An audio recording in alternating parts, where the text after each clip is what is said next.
इबादत खाना। तो आज हम लोग जो है एक बहुत ही इम्पोर्टेंट टॉपिक पर बात करेंगे कि अकबर का इबादत खाना।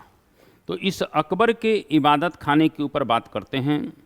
स्वाभाविक रूप से जो अकबर का इबादत खाना है, पूजा गृह है, ये फतेहपुर सीकरी में स्थित है।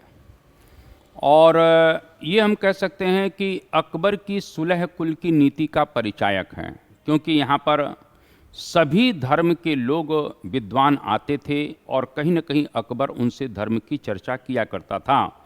तो यहाँ पर हम कह सकते हैं इबादत खाना, इबादत खाना। तो इस इबादत खाने की बात अगर करें, इबादत खाना, तो इस इबादत खाने की बात करते हैं तो मैंने अभी आपको कहा कि ये अकबर की सुलह कुल की नीति का परिचायक है। यानी इस प्रकार से अकबर सभी के साथ शांतिपूर्ण व्यवहार की नीति पर चलना चाहता था, इसका ये परिचायक है। इबादत खाने की स्थापना 1575 में हो रही है। इसकी स्थापना कब हो रही है? तो स्थापना जो हो रही है वो कह सकते हैं कि 1575 में। तो इबादत खाने की स्थापना 1575 में कहाँ पर? फतेहपुर सीकरी में। इस प्रकार से ध्यान रखना। तो यहाँ पर फतेहपुर सीकरी में, फतेहपुर सीकरी, ठीक है ना, जहाँ पर इसकी कैपिटल थी। और स्वाभाविक रूप से सभी विद्वानों से जब ये चर्चा करता था तो प्रत्येक बृहस्पतिवार की रात को, यानी धार्मिक चर्चा का जो दिन था, अगर हम यहाँ पर करें तो धार्मिक चर्चा का जो दिन है वो स्वाभाविक रूप से बृहस्पतिवार की रात, इस रात को वो धर्म चर्चा सभी विद्वानों से किया करता था। इबादत खाना सर्वधर्म संसद 1578 में बनती है, क्योंकि इसी वर्ष अकबर ने इबादत खाने में सभी धर्मावलंबियों के लिए खोल दिया था। इस बात को थोड़ा सा ध्यान रखना। तो यहाँ पर बात कर सकते हैं कि इबादत खाना सर्वधर्म संसद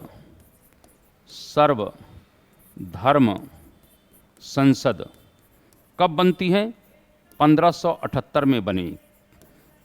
क्यों बनी? क्योंकि अब इबादत खाने के खाना का द्वार सभी धर्म के विद्वानों के लिए, या सभी कुल मिला के कहीं न कहीं एक तरह से कह सकते हैं कि सभी धर्मावलंबियों के लिए खोल दिया गया। इस बात को थोड़ा सा ध्यान रखना। तो सभी धर्मावलंबियों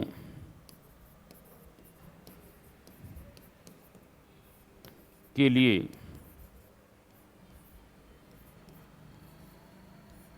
खोल दिया। तो इस तरीके से सभी धर्मावलंबियों के लिए कहीं न कहीं खोल देता है। यानी एक तरह से इबादत खाने में शुरुआत में इस्लामिक विद्वान ही जाते थे, लेकिन 1578 के बाद अब जो है कहीं न कहीं सभी धर्म के धर्मावलंबी यहाँ पर जाने लगे। इस बात को थोड़ा सा ध्यान रखना। यहाँ पर ये कह सकते हैं कि इसमें बौद्ध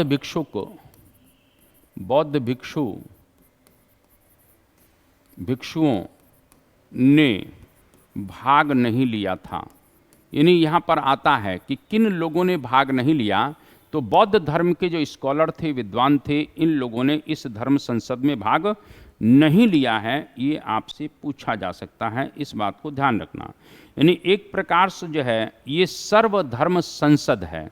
यानी 1578 में हम कह सकते हैं कि इस तरह से इबादत खाना क्या बन गया? सर्वधर्म संसद बन गया। यानी 1578 में अब ये इबादत खाना जो था, इबादत खाना जो अभी एक ही धर्म से रिलेटेड था, सर्वधर्म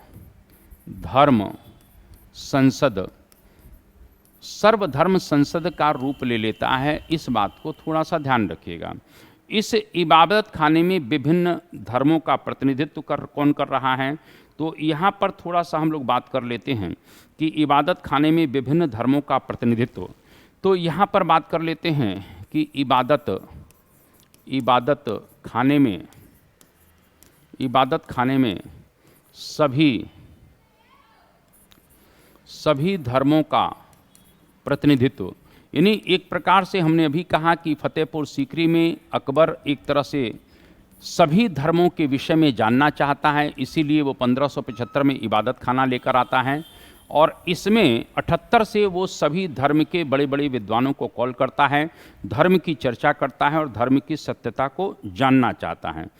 यहाँ पर मुस्लिम विद्वानों की बात करें तो मखदूम उल मुल्क तथा अब्दुल नबी ने मखदूम उल मुल्क, यानी यहाँ पर हम बात करते हैं रूढ़ीवादी जो मुसलमान थे, तो रूढ़ीवादी मुसलमानों का जो है नेतृत्व जो कर रहे थे, रूढ़ीवादी मुसलमानों का जो नेतृत्व कर रहे थे वो कर रहे थे मखदूम उल मुल्क। कौन कर रहे थे? मखदूम उल मुल्क तथा अब्दुल नबी।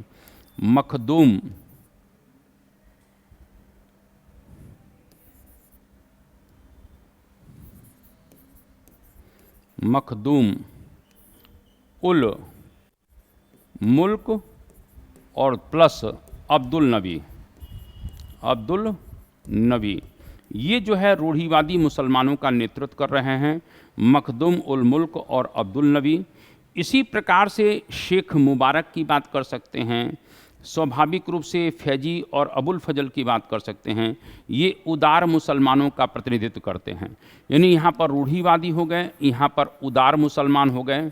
तो उदार मुसलमानों की बात अगर करते हैं तो उदार मुसलमानों में स्वाभाविक रूप से जो है जो जा रहे हैं उसमें कहीं न कहीं शेख मुबारक एवं उनके दोनों पुत्रों यानी फैजी और अबुल फजल, तो इसमें शेख मुबारक का नाम आ सकता है, तो यहाँ पर शेख मुबारक आ गए। इसी प्रकार से जो है अबुल फजल और फैजी का भी नाम है, फैजी अबुल फजल, जो कहीं न कहीं शेख मुबारक के ही पुत्र थे। तो ये जो है एक प्रकार से उदारवादी मुसलमानों का प्रतिनिधित्व करते हैं। अगर हिंदू धर्म की बात करें तो पुरुषोत्तम एवं देवी पंडित ने कहीं न कहीं यहाँ पर किया है। अकबर ने इनसे पुनर्जन्म सिद्धांत को ग्रहण किया था, इस बात को थोड़ा सा ध्यान रखना। और स्वाभाविक रूप से हिंदू धर्म का ही प्रभाव था कि उसने माथे पर तिलक लगाना शुरू कर दिया, तो यहाँ पर थोड़ा सा ध्यान रखना। इस तरीके से हम लोग बात करते हैं तो यहाँ पर उदार हिंदुओं की बात करें तो हिंदू धर्म की बात करते हैं तो यहाँ पर देवी और पुरुषोत्तम, यहाँ पर ध्यान रखिएगा देवी पंडित नाम है, देवी पंडित और पुरुषोत्तम, देवी पंडित नाम है इनका, देवी पुरुषोत्तम और देवी पंडित, ये थोड़ा सा ध्यान रखिएगा। ये हिंदू धर्म के प्रभाव के फलस्वरूप अकबर ने पुनर्जन्म का सिद्धांत समझने का प्रयास किया। माथे पर तिलक लगा रहा है। स्वाभाविक रूप से दीपावली, होली और अन्य हिंदू त्योहारों में भाग लेना शुरू कर दिया, ये थोड़ा सा ध्यान रख लेना। यानी हिंदुओं के प्रभाव के फलस्वरूप बहुत सी चीज़ों को जो है वो एडॉप्ट करना शुरू कर देता है। यहाँ तक कि एक बार इसने अपनी माँ के कहीं न कहीं माँ के मृत्यु के अवसर पर, और एक तरह से हम कह सकते हैं कि जब इनकी माता हमीदा बानो बेगम की कहीं न कहीं डेथ हो जाती है तो उसके पश्चात इसने जो है अपने सिर के मुंडन करवाए। यानी एक प्रकार से एक बार जो है कह सकते हैं कि मतलब 2 बार इसने कराया है। एक जो है इनकी जो धाय माँ मरती हैं उस समय करवाता है, और हमीदा बानो बेगम के मरने पर करवाता है। यानी 2 बार उसने अपने सिर के बालों का मुंडन कराया। ये हिंदू धर्म का ही प्रभाव देखने को मिलता है, मैं ये कहना चाहता हूँ। तो इस तरह से हम देख सकते हैं कि एक प्रकार से जो है उसने जीवन में 2 बार मुंडन भी करवाया है, ये आपसे प्रश्न पूछा जा सकता है। तो इस तरह से दीपावली, होली, अन्य त्यौहार जैसे जन्माष्टमी वगैरह, जन्माष्टमी, ये सभी मनाने लगा था। इसी प्रकार से अगर देखें तो इसने मुंडन संस्कार भी शुरू कर दिया था। मुंडन संस्कार, इसने मैंने अभी कहा मुंडन संस्कार, इसने मैंने अभी कहा है कि इसने जीवन में 2 बार मुंडन संस्कार करवाया है। एक इसकी धाय माँ थी जीजी अनगा, जीजी अनगा, जीजी अनगा, और प्लस हमीदा बानो बेगम, हमीदा बानो बेगम जो इसकी माँ है। इन दोनों के मरने पर इसने क्या करवाया था? मुंडन संस्कार करवाया था। तो इसका मतलब यह है कि स्वाभाविक रूप से एक तरह से हम बात कर सकते हैं कि हिंदू धर्म के प्रभाव के फलस्वरूप ये चीज़ें उसको देखने को मिलती हैं। इसी प्रकार से पारसियों के जो विद्वान थे दस्तूर मेहर जी राणा थे, और अकबर ने सूर्य पूजा एवं अग्नि पूजा जो पारसी सिद्धांत हैं उसको स्वीकार कर लिया। तो यहाँ पर हम बात कर सकते हैं कि पारसी प्रभाव की बात करते हैं, पारसी धर्म की बात करते हैं, तो दरबार में स्वाभाविक रूप से दस्तूर जी मेहर जी, दस्तूर जी मेहर जी राणा, तो मेहर जी राणा, तो दस्तूर जी मेहर जी राणा ये कहीं न कहीं एक प्रकार से जो है पारसी विद्वान हैं, और इनके ही प्रभाव में आकर अकबर ने सूर्य पूजा और अग्नि पूजा प्रारंभ कर दिया। यानी सूर्य पूजा और अग्नि पूजा को कहीं न कहीं ये प्रारंभ कर देता है। यहाँ पर ये भी आपसे पूछा जाएगा, यानी यहाँ तक कि दस्तूर मेहर जी के प्रभाव के कारण ही अबुल फजल के देख रेख में 24 घंटे अग्नि जलाने का आदेश भी दिया गया था। यानी एक प्रकार से महल में 24 घंटे अग्नि प्रज्वलित होती रहनी चाहिए, एक प्रकार से जो है ये दस्तूर जी मेहर जी का ही प्रमाण था। इसके बाद जैन धर्म की बात अगर करते हैं तो जैन धर्म में भी बहुत से विद्वान यहाँ पर ध्यान रखिएगा एक तरह से इस इबादत खाने में या इस सर्वधर्म संसद में पहुँच जाते हैं, और सर्वधर्म संसद में जब पहुँचते थे तो यहाँ पर क्वेश्चन कुछ बनेगा। इबादत खाने में जैन धर्म का जो प्रतिनिधित्व कर रहे हैं वो हरि विजय सूरी कर रहे हैं। कौन कर रहे हैं? हरि विजय सूरी। ये थोड़ा सा ध्यान रख लेना। तो यहाँ पर हरि विजय सूरी की बात आती है, हरि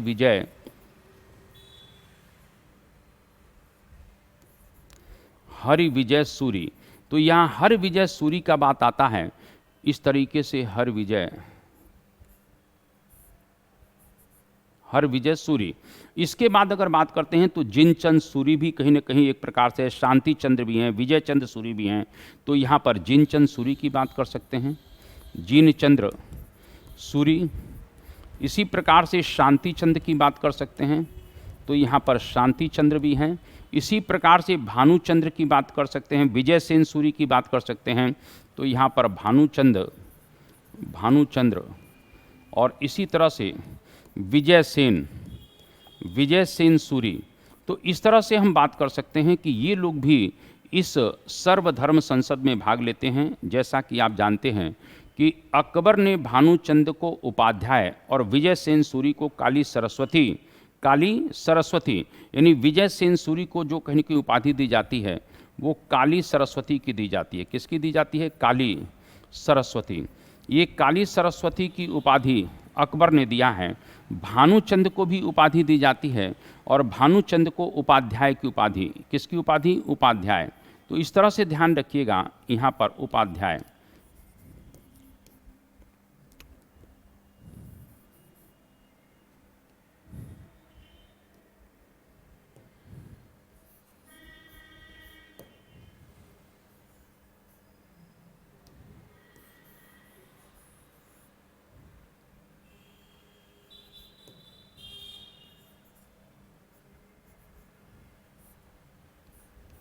उपाध्याय,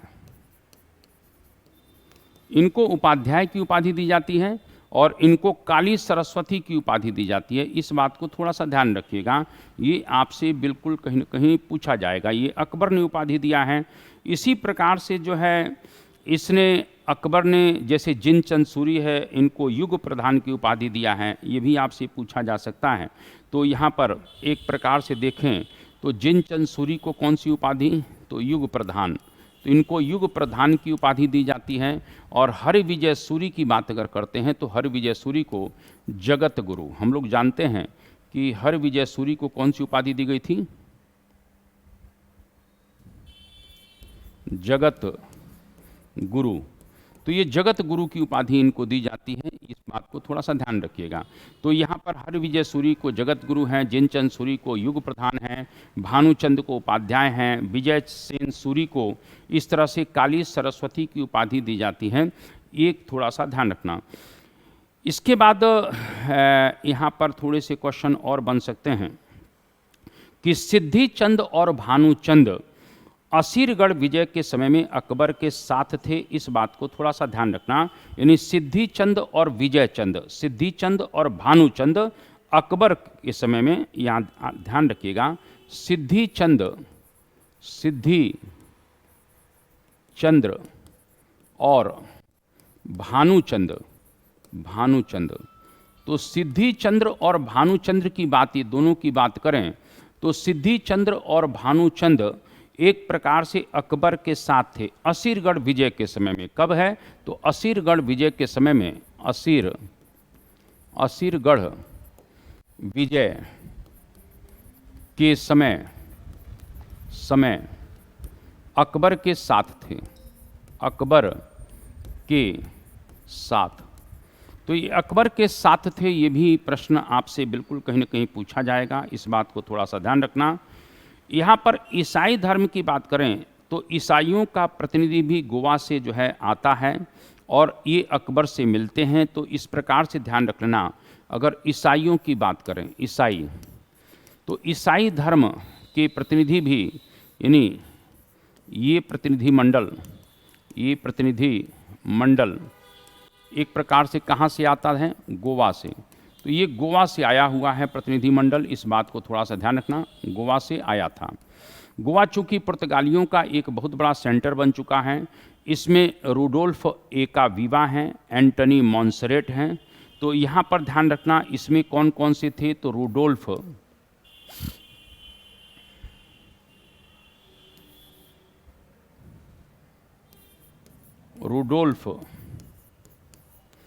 एकावीवा, मॉन्सरेट, रूडोल्फ एकावीवा की बात कर सकते हैं, एंटोनी मॉन्सरेट की बात कर सकते हैं, एंटोनी मॉन्सरेट। तो एंटनी मॉन्सरेट और रूडोल्फ एकावीवा। इसमें एक और व्यक्ति आता है जिसका नाम है इस तरीके से फ्रांसिस एनरिक्वेज। तो फ्रांसिस एनरिक्वेज एक प्रकार से देखा जाए तो इस तरीके से जो है फ्रांसिस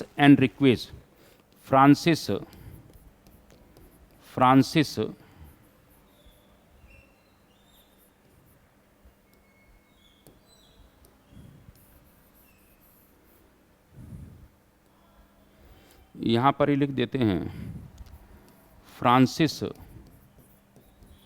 एनरिक्वेज। तो इस तरह से फ्रांसिस एनरिक्वेज, ये तीन लोग कहीं ना कहीं यहाँ पर आते हैं, इस बात को थोड़ा सा ध्यान रखिएगा। यहाँ पर मैं ये कहना चाहता था कि जो ये एनरिक्वेज था, ये पहले फारस का मुसलमान था जिसने धर्म परिवर्तन कर ईसाई बन गया था, और वो फारसी का अच्छा ज्ञाता था जो इस शिष्टमंडल में दुभाषी का काम कर रहा था। यानी ये फ्रांसिस एनरिक्वेज जो है, ये पहले फारस का मुसलमान था, बाद में ईसाई बन गया। चूँकि इसको फारसी अच्छी आती थी, क्या आती थी? फारसी आती थी, क्योंकि फारस से हैं, तो ये फारसी आती थी, इसीलिए ये फ्रांसिस एनरिक्वेज इस शिष्टमंडल में दुभाषीय के रूप में आया था। तो ये दुभाषीय के रूप में आया था, इस बात को थोड़ा सा ध्यान रखिएगा। तो ये दुभाषीय के रूप में कहीं न कहीं यहाँ पर आया है, ये भी आपसे बिल्कुल पूछा जाएगा। ईसाइयों के प्रभाव के फलस्वरूप ही अकबर ने इनको विभिन्न जगह एक तरह से गिरजाघर बनाने के आदेश भी दे दिए थे, जैसे लाहौर, आगरा, हुगली, यहाँ पर ये अपने गिरजाघर बना सकते थे, इस बात को थोड़ा सा ध्यान रखना।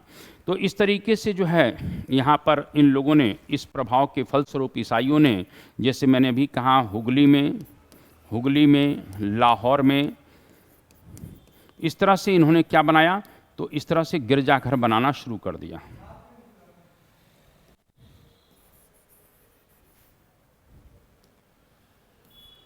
गिरजाघर, तो यहाँ पर गिरजाघर बना रहे हैं। क्या बना रहे हैं? गिरजाघर बना लेते हैं। ये भी आपसे बिल्कुल प्रश्न पूछा जाएगा। तो मेरा ये कहने का मतलब है कि अकबर का एक तरह से जो है ये इबादत खाना है, ये सर्वधर्म संसद है।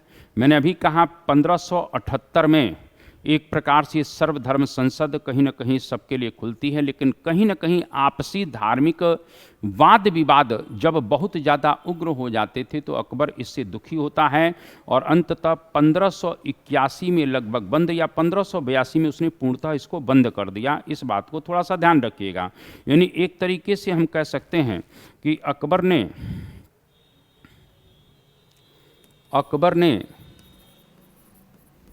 इस धर्म संसद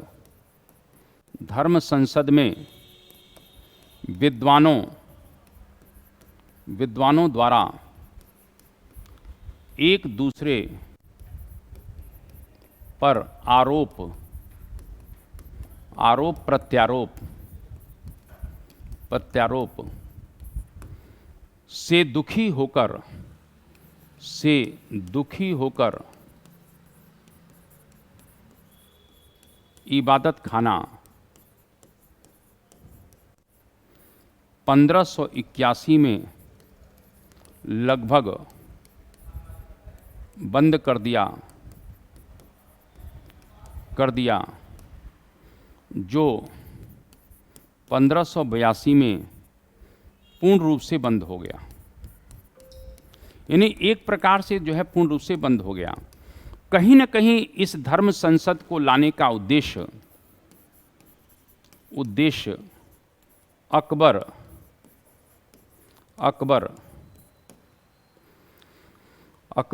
सभी धर्म के विद्वानों से चर्चा के पश्चात वह धर्म की सत्यता को जानना चाहता था।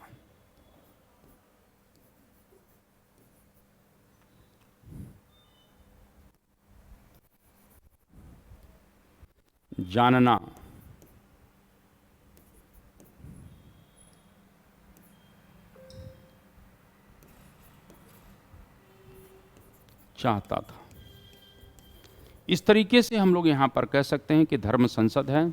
आरपी त्रिपाठी ने एक स्टेटमेंट जरूर यहाँ पर दिया है। आरपी त्रिपाठी कहते हैं, इबादत खाना ने अकबर को यश के बदले अपयश दिया है। इस बात को थोड़ा सा ध्यान रखना। एक तरीके से जो है आरपी त्रिपाठी करते हैं, आरपी त्रिपाठी इबादत खाना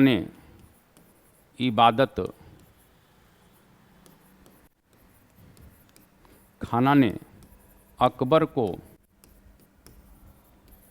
यश के बदले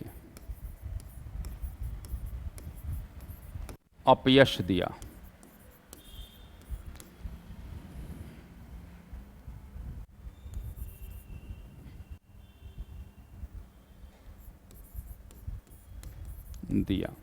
इस प्रकार से आरपी त्रिपाठी अपने स्टेटमेंट के हिसाब से बात करते हैं। इसको कभी डिटेल में अपन बात करेंगे।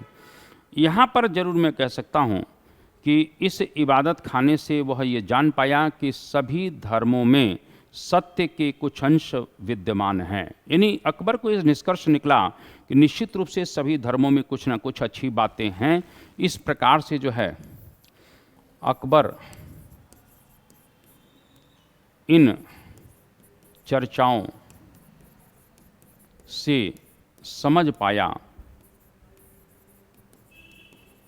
कि सभी धर्मों में सत्य के अंश विद्यमान हैं। तो इस तरीके से जो है ये जो इबादत खाना आज का टॉपिक है, बड़ा इम्पोर्टेंट था, इसको ज़रूर देखिएगा।